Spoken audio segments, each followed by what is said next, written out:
Hey, rock stars, you've heard the show, implemented some of the lessons, and still you want more. How about a one-on-one 3-month personalized coaching program with me, Kelly Kennedy? We'll work together to establish an effective business development program, overcome obstacles, and accomplish your growth goals in 2024.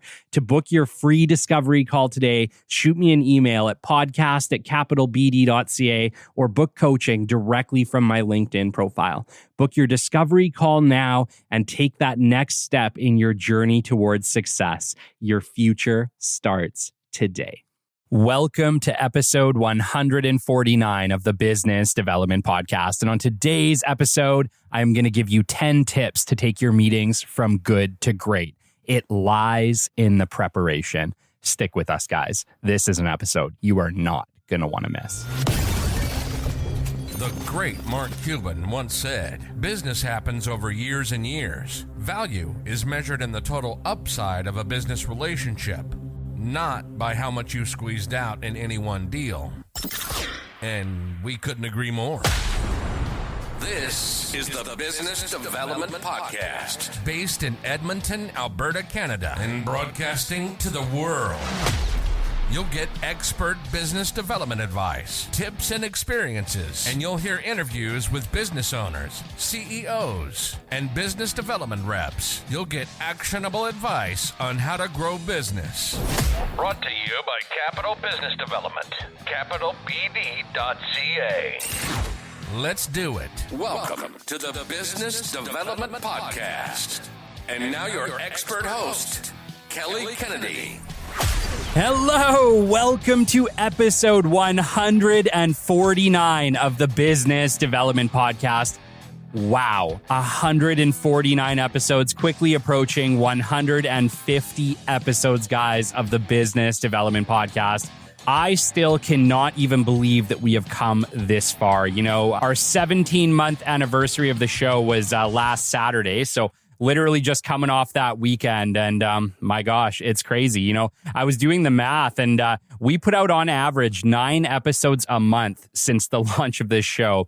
And we have not missed a single episode, guys. We have not missed one day since we started this show back February 6th of 2023. And, you know, a lot of you have been on this journey with me. A lot of you have been with me since, you know, episode 4 or 5. Whether you're a new listener or whether you've been with us since episode 4 or 5, my gosh, I appreciate you. Thank you so much for tuning in week over week, month over month, year over year. We could not have kept going without your support and your encouragement. And the rockstar community that is the Business Development Podcast. Man, you guys are awesome. You guys are awesome. And, you know, you're committed to what we're doing here. You believe in authenticity and in making business better and in sharing great insights with the world.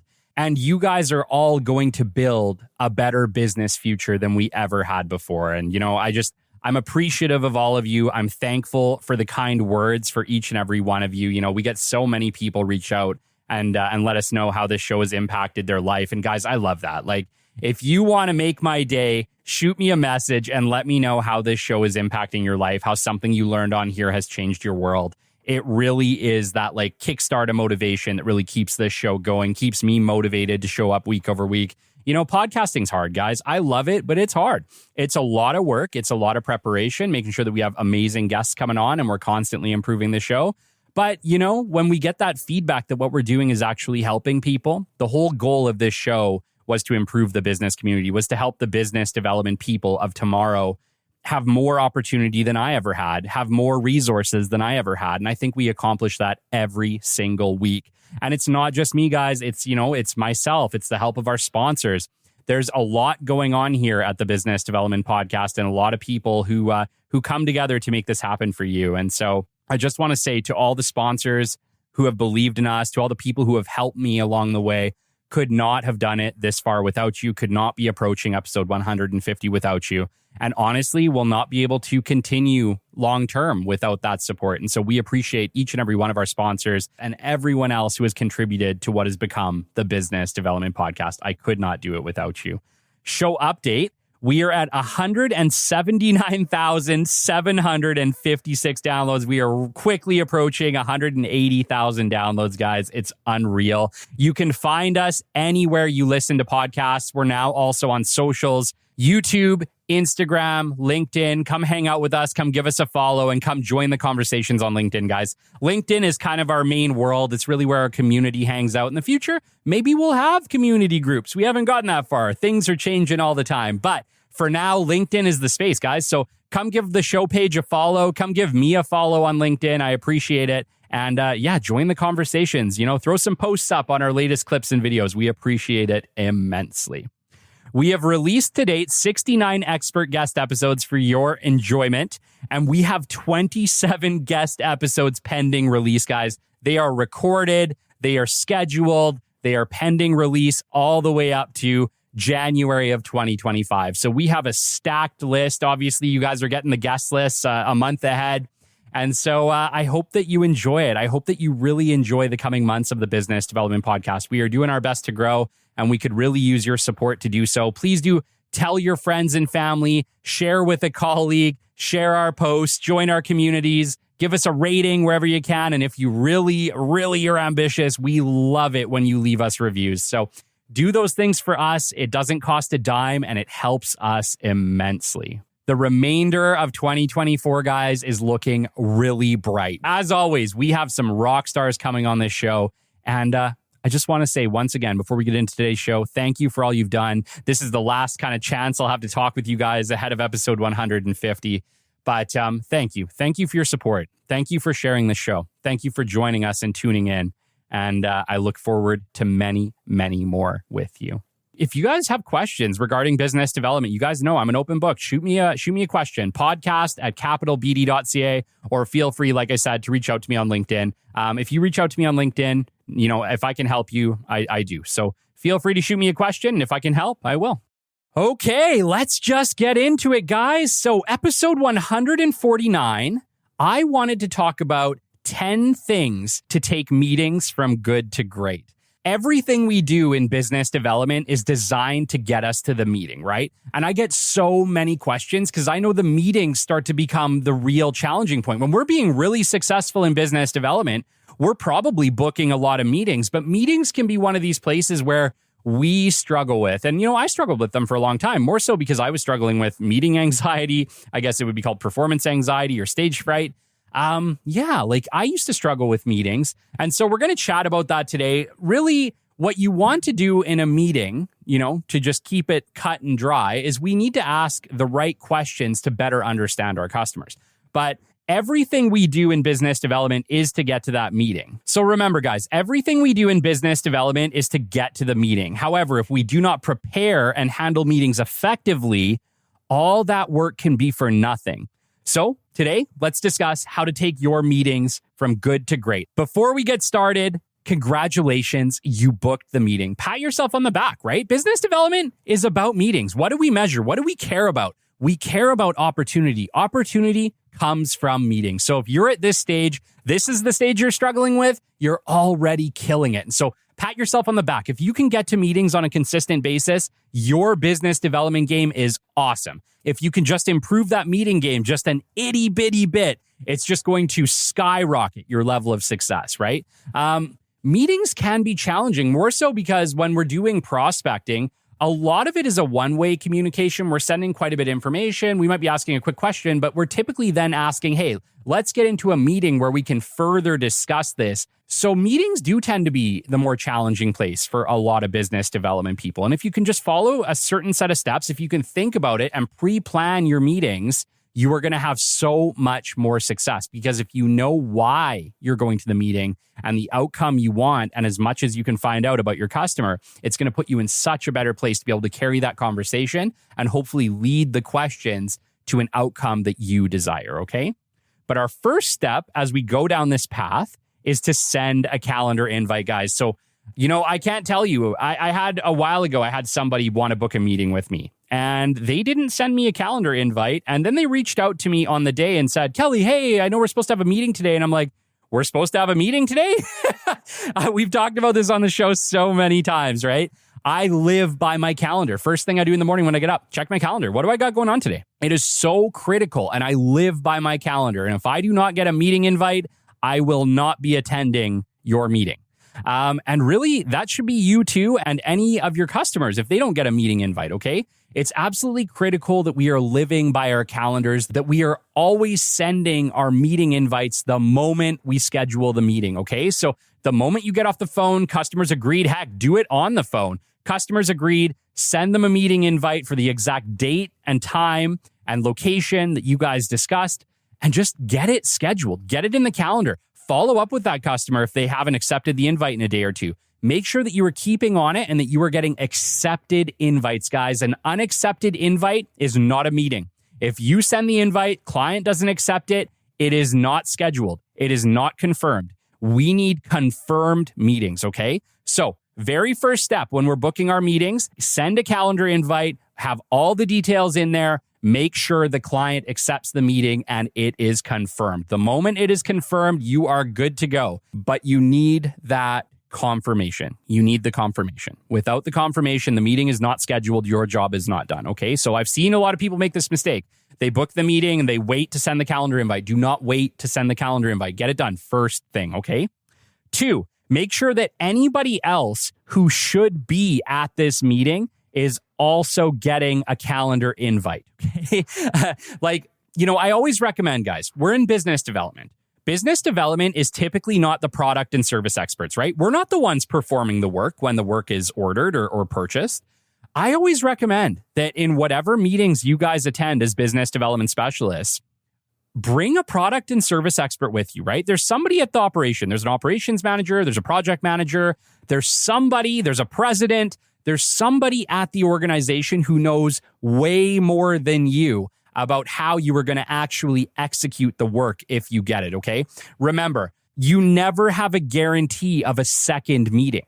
So if you have a meeting scheduled in the books, there's never a guarantee that you're going to be able to just get a follow-up meeting. And so it's absolutely critical that we are bringing anybody who should be at that meeting, anybody who could field the hard questions, who could answer the hard questions on the spot in that meeting. You want to get as much ammo on your side as possible. So make sure when we're sending the initial calendar invite, we are also including any project management, any product or service experts at our company who need to be at that meeting or who would provide value at that meeting should be there. I know this is maybe a little different than what other people have told you, but understand that there's no guarantee of a second meeting. And since there is no guarantee of a second meeting, we have to make sure that the right people are always at that first meeting. So send the invite, make sure that they accept as well, okay?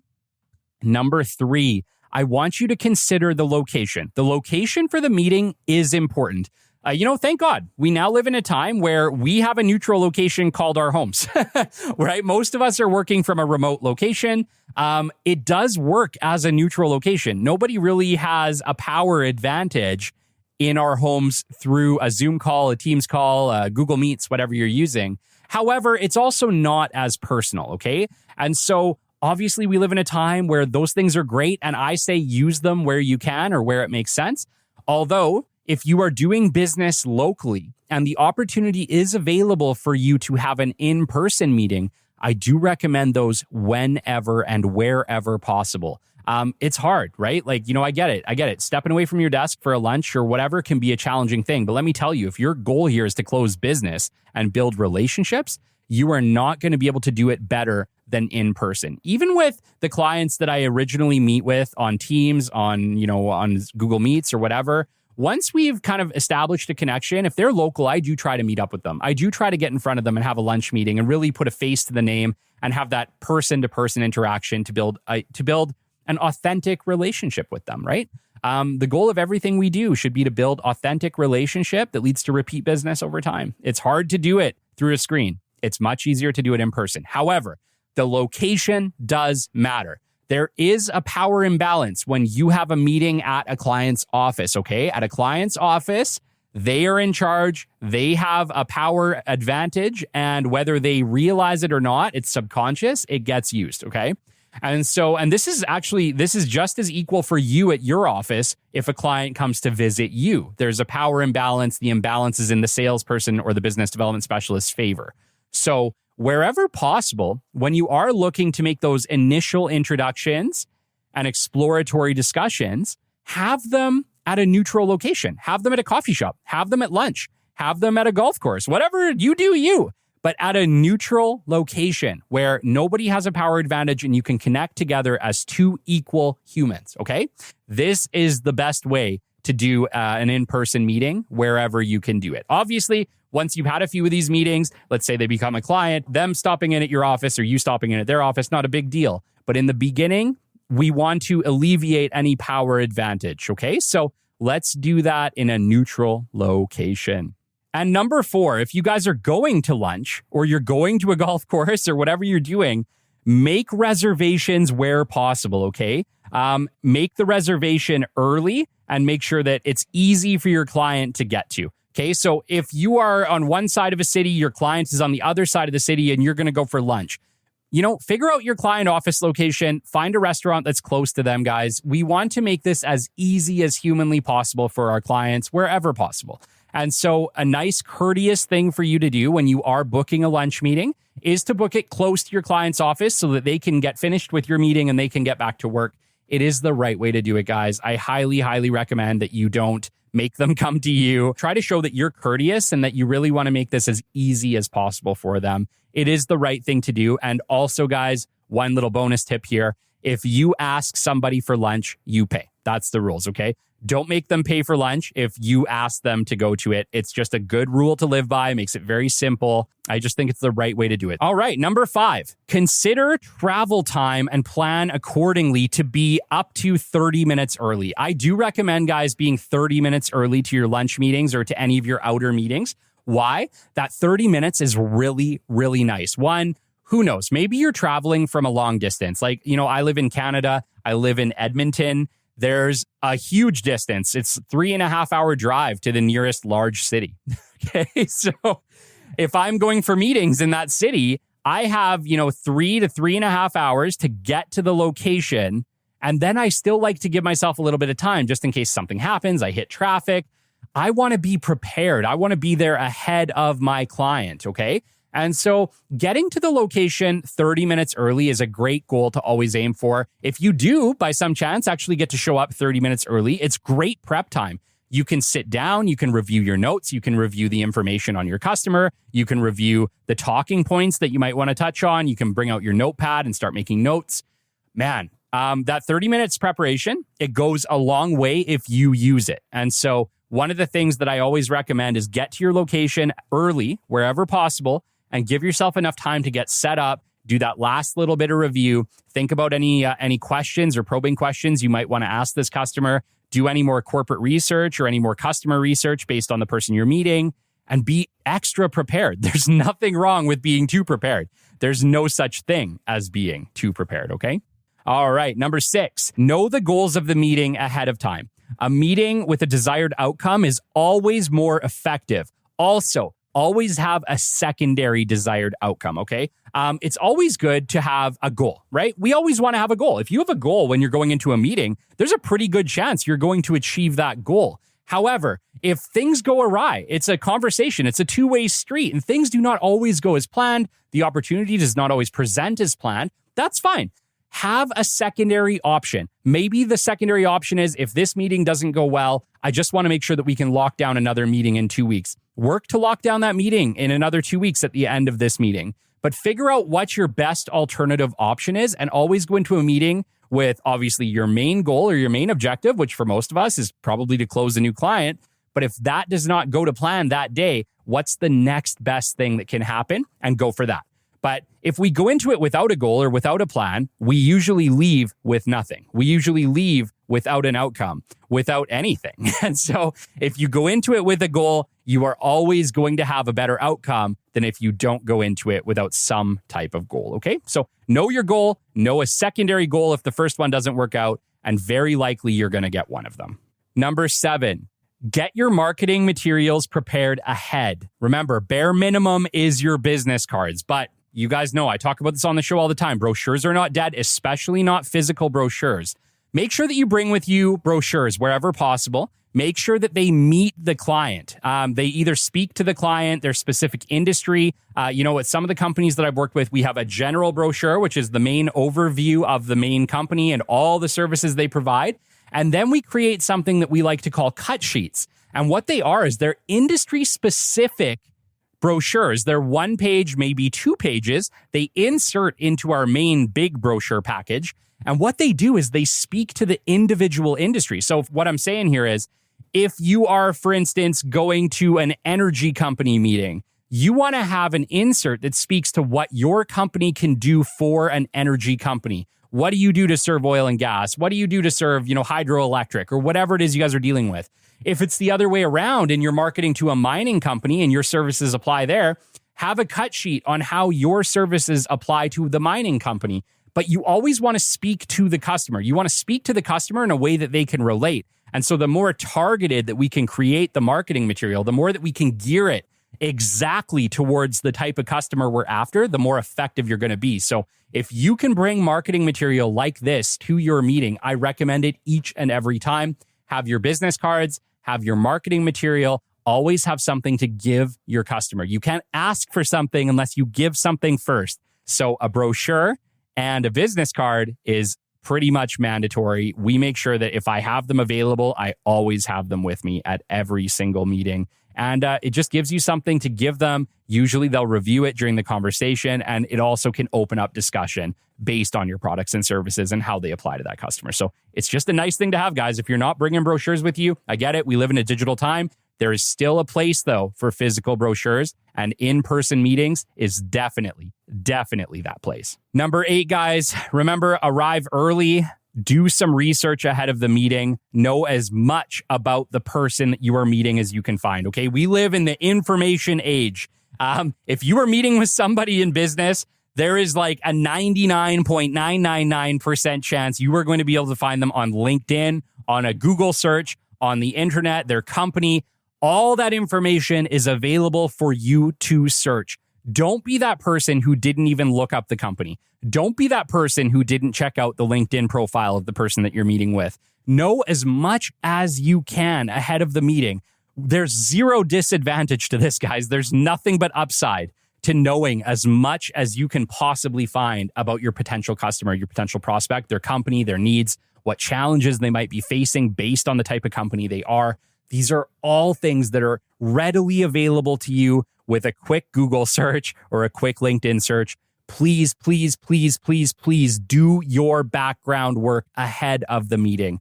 Check out the customer, check out the company. Do all these things before you end up in that room, and it'll give you stuff to talk about. It'll give you a better understanding about who is the customer, what do they really do, what are the services and products that you have that might actually meet that need, what challenges might they be facing based on the type of industry they are. These are all conclusions that you can find ahead of your meeting. And so do it, guys.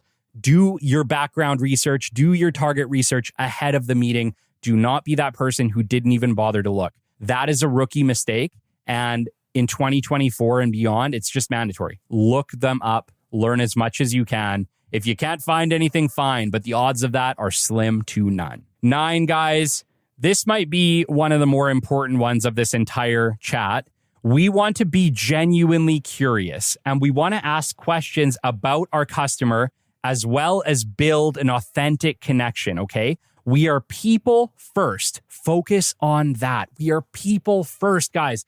You know, anybody who goes to a lunch meeting, whether a CEO, a purchasing manager, a business development specialist, we are people first. We are our job second. I know sometimes it can get incredibly blended. I get it.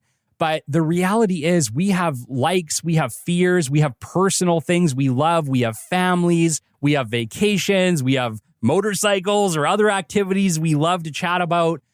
Don't be afraid to ask people about who they really are. Don't be afraid to go deep. Don't be afraid to really try to get to know your customer, because anytime you do that and they accept, it just builds more authentic connection between you two, which will lead to a much better business discussion later, okay? It's very hard to talk to people about real business challenges if they will not open up to you. And so building authenticity, building trust, showing your vulnerabilities, having them show some of theirs is a recipe for success. It's a recipe for success for you, the customer, and whatever business you guys do in the future. And so do whatever you can to open those people up so that they talk about their personal lives, they talk about the things they love, the last vacation they had.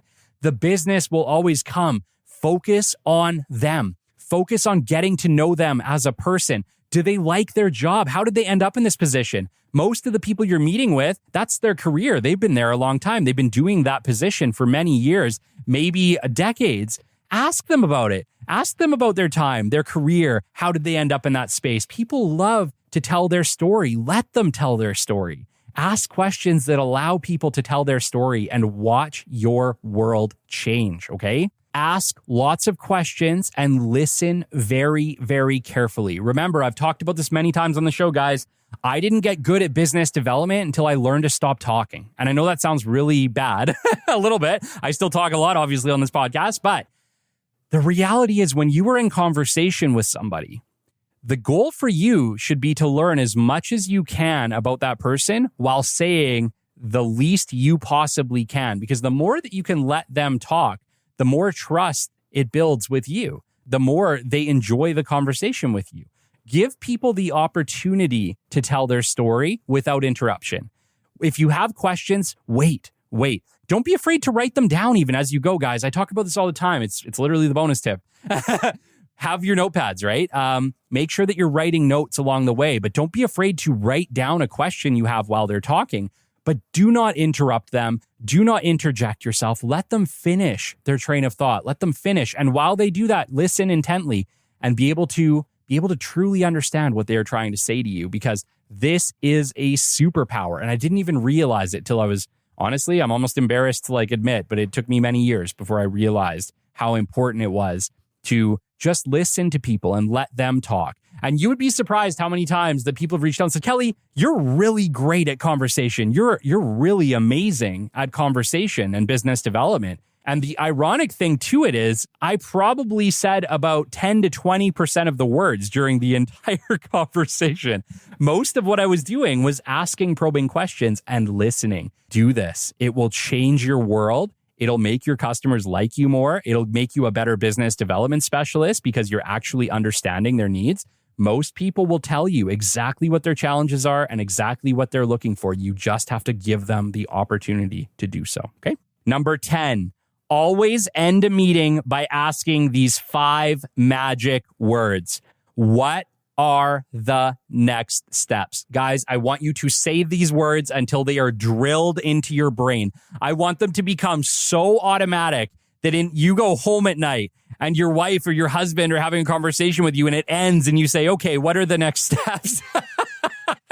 It needs to be that automatic, really, guys. At the end of every single meeting, whether it be an internal meeting, whether it be an external meeting, a client meeting, a coaching session, whatever it is you're doing, ask, what are the next steps? It will change your life. It leads into what is next. It leads into the customer literally telling you, okay, I'm going to go back to the office and I'm going to get you an RFP, or I'm going to get you on the vendor list and we'll go from there. Or we're going to set up another meeting here in 2 weeks. But if you do not ask that, you will not get that outcome. You have to ask what's next. You have to lead it into the next opportunity. That is your job. That is your job as a business development specialist, as a business owner, as a CEO, as anybody attached to a business meeting. It is your job to lead it to the next step, to take it to the close. You have to ask for what's next. You have to ask for what you want. You have to be brave. But if you are brave, you will succeed and you will get more success than you could have ever imagined. And for our bonus tip, I would like you guys to always have a Padfolio or a notepad with you at all times, at all meetings. Guys, I get it. It's 2024. We want to use our laptops. We want to use our phones. We want to use digital notes. There is no replacement. There's no replacement for a physical notepad. It does not exist. And so if you are not utilizing a physical notepad on a daily basis, please start doing it. Start bringing them with you to your meetings and take notes during the meetings. Nobody is going to say, I don't want you to take notes. They may say, I don't want you to record this conversation. They're not going to say, I don't want you to take notes during this conversation. There is nothing wrong with bringing a notepad. If anything, what it does is it shows that you genuinely care about detail, that you genuinely care about solving this person's challenge. And it gives you detailed notes that when you get back to the office and you haven't recorded this, so you're not going to auto summary it, you're not going to be able to easily transcribe it. It's going to give you some detailed notes that you can ultimately work backwards from, put into your CRM and have that data for later, or upload it in and create digital notes. But the reality is you need to be able to write down information about the meeting. You need to be able to show that you are in detail noting the customer challenges and what they might need and how you might be able to solve that. Trust me, start bringing notepads, padfolios, something that you can write in to all of your meetings. I highly recommend padfolios. And the reason that I highly recommend padfolios, you could have your business cards, your brochures, and your notepad in one itty bitty, easy to use package that you can literally leave in your car. You can leave it in your car, leave it in your truck, and you have it available to you at any time. Padfolios are amazing. I've been using them for over a decade, and I do not plan to stop using them anytime soon. So please do get yourself a padfolio, get yourself a notepad, and make sure that during meetings, all critical meetings, and heck, all the time, have them with you. Notepads will change your life. I live by one on a daily basis. Everywhere I go, I have a notepad. And so I would highly recommend that you utilize one as well. Remember, the difference between a good meeting and a great one lies in your preparation. Plan ahead and watch your success rates soar. That takes us to the end of episode 149. Once again, thank you so much for sticking with us. I love doing this show. I love that you're here listening. I love that you join us here on a weekly basis. And like I said, if you have any questions regarding this episode, don't hesitate to reach out to me, podcast@capitalbd.ca, or get in touch with me on LinkedIn, follow the Business Development Podcast, follow my page, and I look forward to connecting there. Shout outs this week: Liz Ryan, Marcus Chan, Colin Harms, Rodney Lover, Zacharias Lloyd, Nate Simpson, Adam Kimmel, Lasse Jorgensen, Susan Paseka, Gary N., Govind Kosa, and Brian Hayes. Until next time, this has been the Business Development Podcast, and we will catch you on the flip side. Hey, rock stars. Are you looking for business development support? I'm Kelly Kennedy, the host of the Business Development Podcast and CEO of Capital Business Development. We are here to help you achieve your growth goals. Whether you need direct business development, business coaching, or advertising services, we've got you covered. Reach out to learn how we can assist you. Send me an email at podcast@capitalbd.ca or visit our website at www.capitalbd.ca. Let's book an introduction meeting because business development does not have to keep you up at night.